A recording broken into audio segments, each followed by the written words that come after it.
আপনি কি হেলেন নাকি বনলতা সেন? কবি জীবনানন্দ দাশের বিখ্যাত সৃষ্টি বনলতা সেন। সেই কবিতার চরিত্রকে বড় পর্দায় নিয়ে আসেন নির্মাতা মাসুদ হাসান উজ্জ্বল। প্রেক্ষাগৃহে মুক্তির পর দর্শকের ভালোবাসায় সিক্ত হয় বনলতা সেন। বাদ যাননি তারকারাও। সিনেমার প্রিমিয়ারে এসে মুগ্ধতা প্রকাশ করেছেন সবাই। প্রিমিয়ার শোতে এসে অভিনয় আর চরিত্রের মাঝে হারিয়ে যান অভিনেতা চঞ্চল চৌধুরী।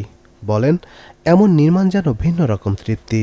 হয় কি যে অ্যাক্টিং এর একটা লেভেল থাকে, আমরা রিয়েলিটিতে সবসময় দেখার সময় রিয়েলিটিতেই থাকি, কিন্তু ওদের অ্যাক্টিং এর লেভেলটা আমাদের এই গল্পটা যেটা বনলতা সেনকে নিয়ে উজ্জ্বল বানিয়েছে যে সিনেমাটা, এটা আসলে একটা মানে মনোজাগতিক একটা সময় বা জগতের মধ্যে ভ্রমণ, এবং অভিনয়ের জায়গায় সে টাইম এবং স্পেসটা একটা অন্য জায়গায়।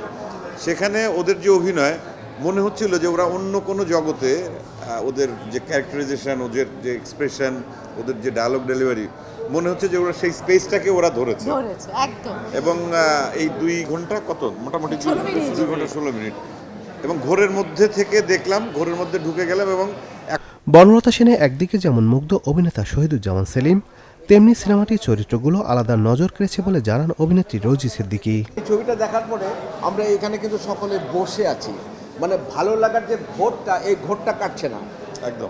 যে সিনেমাটোগ্রাফি দেখেছি অসাধারণ, কল্পনাতীত একটা রূপকথার গল্প আমরা দেখেছি। উজ্জ্বল যে ভ্রমণটা আমাদের দর্শকদেরকে করাতে চেয়েছে, সেই ভ্রমণটা, সেই পরিভ্রমণটা আমি উজ্জ্বলের সাথে সাথে করেছি। আমি বুঝতে পেরেছি যে আমি কোনো একটা জগতে চলে গেছি।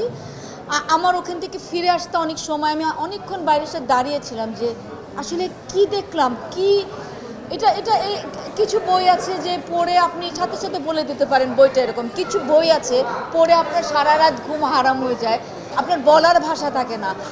বনলতা সেন ঈদের সেরা ছবি বললেন প্রযোজক শাহরিয়ার শাকিল। আর এমন গল্পের ছবি আরও হওয়া দরকার বলে জানান অতিথি সাদিয়া আয়মান। আমার কাছে মনে হয় এবারের মোটামুটি সিনেমাগুলো আমার দেখা হয়েছে এবং শোনাও হয়েছে।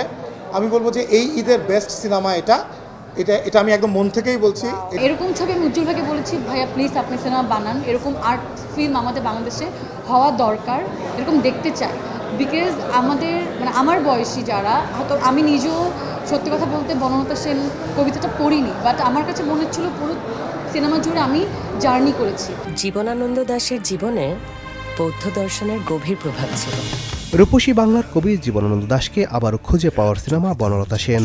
ঈদের ক্যানভাসে এমন সিনেমা আরও প্রয়োজন প্রেক্ষাগৃহে দর্শক ফেরাতে। নাদিম হাসান, চ্যানেল 24, ঢাকা। পৃথিবী একবার পায় তারে।